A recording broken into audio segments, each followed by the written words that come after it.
Bon, j'ai bien coiffé ma barbe de léniniste. Et puis je vais aller jeter un œil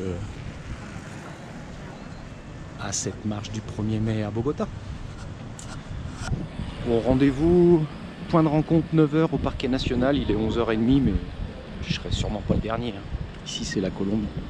Petit point météo, important le petit point météo pour une marche en ville.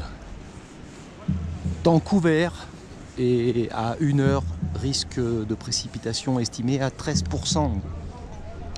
Bon, deux hypothèses, où ils sont déjà partis, où il va pas y avoir grande affluence. Ceci pouvant s'expliquer parce que le 1er mai est un des rares jours fériés qui n'est pas amovible et il tombe un lundi. Donc pour les gens, ça fait un grand week-end. Donc ils sont partis. Et s'ils sont partis, ils sont pas là. Première trace, ils attendent leurs copains pour lancer le défilé ou quoi?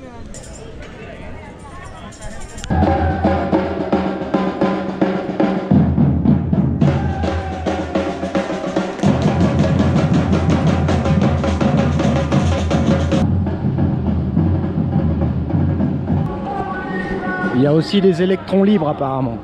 Il y a la version feignasse. Tous sur le camion. Tu noteras que les forces de l'ordre sont aux aguets.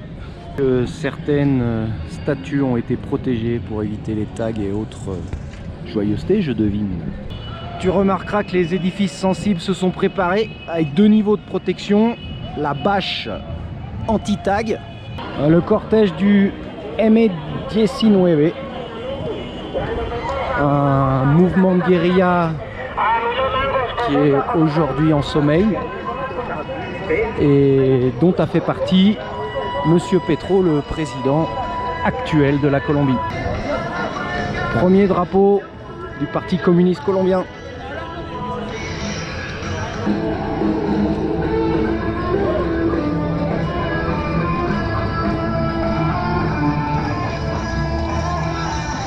Les vendeurs de yaourt d'Alpina sont là aussi.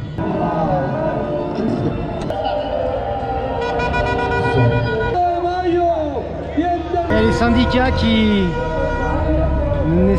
n'hésitent pas sur la déco. Alors, la situation est un peu délicate à expliquer et à comprendre, même pour un étranger comme moi qui est là, qui suis là maintenant dans le pays depuis un petit moment. Tu as suivi, c'est le premier défilé avec Petro comme président, Petro étant le premier président de gauche de ce pays. Donc depuis son élection, tu sens qu'une partie de la population revit un peu, même si les difficultés sont toujours là.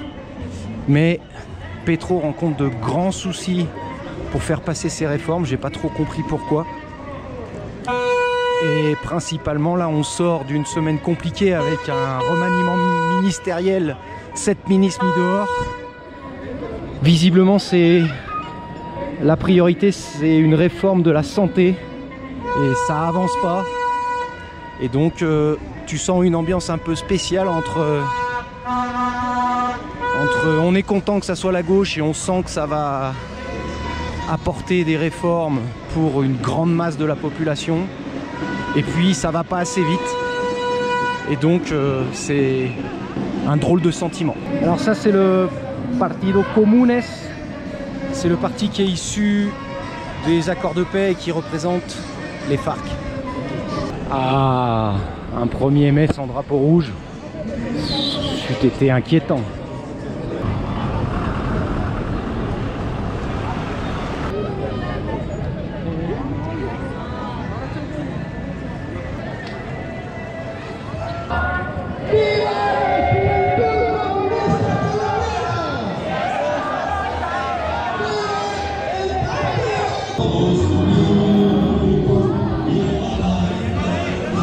Donc me voilà rendu au point de rassemblement, la Plaza Bolivar, où tous les cortèges petit à petit vont arriver et où le président Petro doit prendre la parole. Bon, c'est prévu à 13 h, mais je te garantis pas le timing.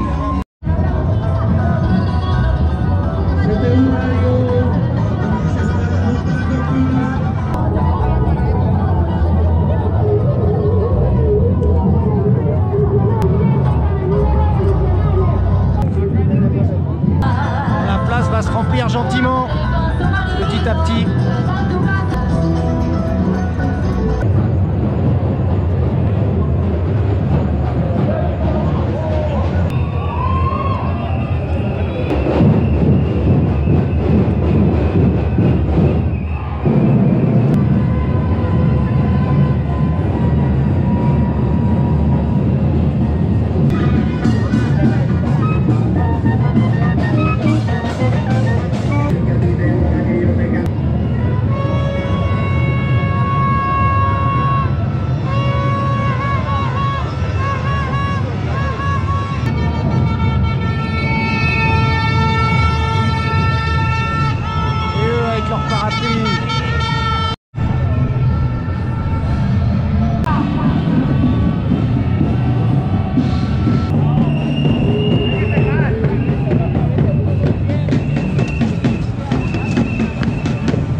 J'allais oublier la réforme du travail aussi.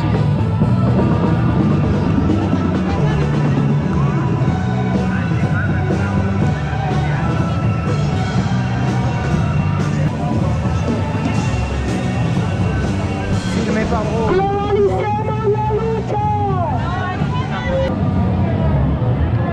Je remonte à contre-courant. Revoilà le M19.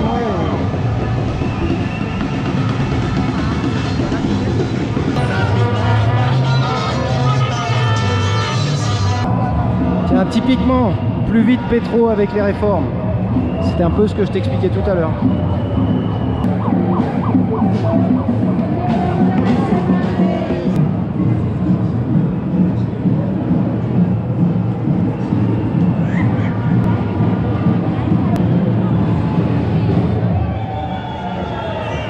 Ça c'est le polo. Alors le polo, hein, c'est pas un surnom, c'est pas Pollo le poulet, c'est un parti polo.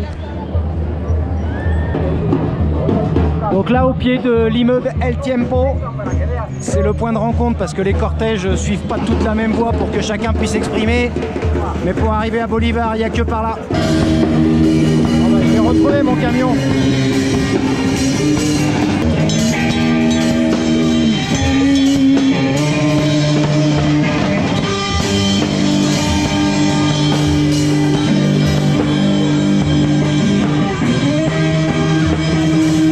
Ouais, comme je le disais, cette année, le cortège me paraît assez léger. Les antifascistes un peu en retard.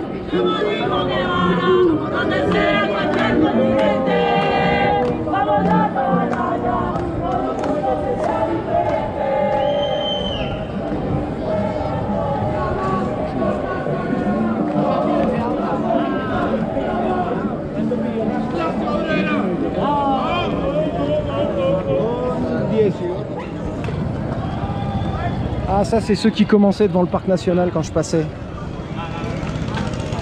Je ne suis donc pas resté sur la place Bolivar pour écouter Petro. J'aime pas trop la foule, mais je t'en mets quand même un petit bout. Creían que Petro acorralado bajaría la idea de la gran transformación, bajaría la idea del cambio social, que simplemente se acomodaría para vivir tranquilo un hecho definitivo de su vida, el hecho de ser el primer presidente de izquierda de Colombia.